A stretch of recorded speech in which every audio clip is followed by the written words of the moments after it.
Hi friends, welcome back to my channel. I am in a food recipe ആയിട്ടാണ് വന്നിട്ടുള്ളത് ചെമ്മീൻ fry. വളരെ പെട്ടെന്ന് തന്നെ നമുക്ക് ഇത് തയ്യാറാക്കാൻ പറ്റും. അത് എങ്ങനെയാണെന്ന് നോക്കാം. അതിനുവേണ്ടി ഞാൻ ഇവിടെ 250 ഗ്രാം ചെമ്മീൻ എടുത്തിട്ടുണ്ട്. 2 ടേബിൾ സ്പൂൺ മുളക് പൊടി എടുത്തിട്ടുണ്ട്.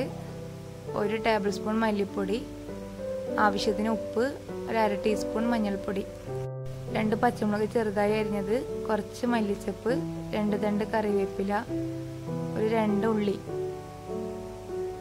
ഇനി ഇത് ഫ്രൈ ചെയ്യാൻ ആവശ്യമായ ഓയിൽ.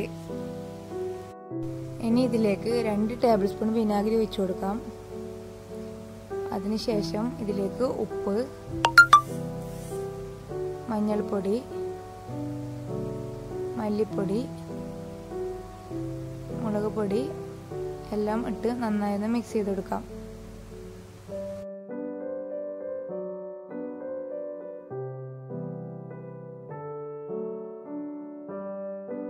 ഇത് മിക്സ് ആകുന്ന സമയത്ത് കുറച്ച് വെള്ളം കൂടി ഒഴിച്ച് നമുക്കിതൊന്ന് മിക്സ് ചെയ്തെടുക്കാം.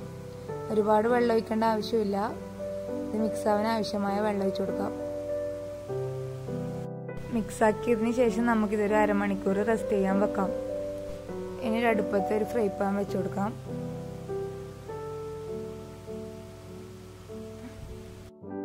ഫ്രൈ പാൻ ചൂടാവുന്ന സമയത്ത് അതിലേക്ക് ഓയിൽ ഒഴിച്ചു കൊടുക്കാം.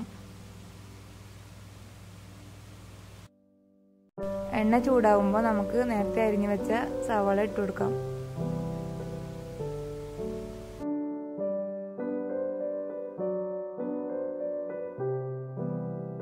ഉള്ളി ബ്രൗൺ കളർ ആവുന്നത് വരെ നമുക്കിതൊന്ന് വഴറ്റിയെടുക്കാം.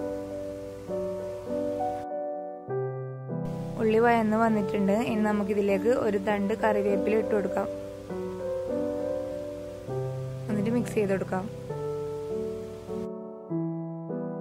ഇനി ഇതിലേക്ക് പച്ചമുളക് ഇട്ട് കൊടുക്കാം.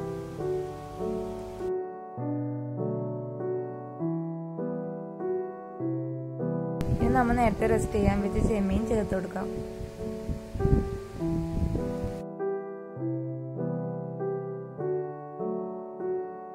അതിനുശേഷം നന്നായി ഒന്ന് മിക്സ് ചെയ്ത് കൊടുക്കാം.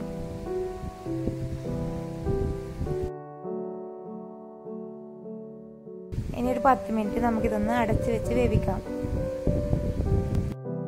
10 മിനിറ്റ് കഴിഞ്ഞിട്ടുണ്ട്. ചെമ്മീൻ നല്ല ഫ്രൈ ആയി വന്നിട്ടുണ്ട്.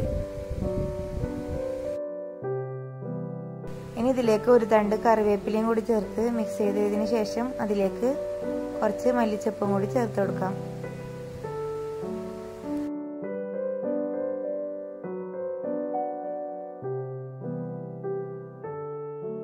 ഇനി ഫ്ലെയിം ഓഫ് ആക്കി നമുക്ക് സെർവ് ചെയ്യാം. അപ്പോൾ എല്ലാവരും ഒന്ന് ഉണ്ടാക്കി നോക്കുക. നല്ല ടേസ്റ്റാണ്. പത്തലിൻ്റെ കൂടെ ഒക്കെ കഴിക്കാൻ നല്ല ടേസ്റ്റ് ഉണ്ട്. എൻ്റെ വീഡിയോ നിങ്ങൾക്കെല്ലാം ഇഷ്ടപ്പെട്ടെങ്കിൽ ലൈക്ക് ചെയ്യുക. അഭിപ്രായങ്ങളെല്ലാം കമൻറ്റ് ബോക്സിലൂടെ അറിയിക്കുക. ചാനൽ ഇതുവരെ സബ്സ്ക്രൈബ് ചെയ്യാത്തവരുണ്ടെങ്കിൽ ഒന്ന് സബ്സ്ക്രൈബ് ചെയ്യുക. കൂടെ ബെല്ലൈക്കൺ കൂടി പ്രസ് ചെയ്താൽ ഞാൻ പുതിയ വീഡിയോസ് അപ്ലോഡ് ചെയ്യുന്ന സമയത്ത് നിങ്ങൾക്കത് നോട്ടിഫിക്കേഷനായിട്ട് കിട്ടും. Thank you for watching. Bye bye.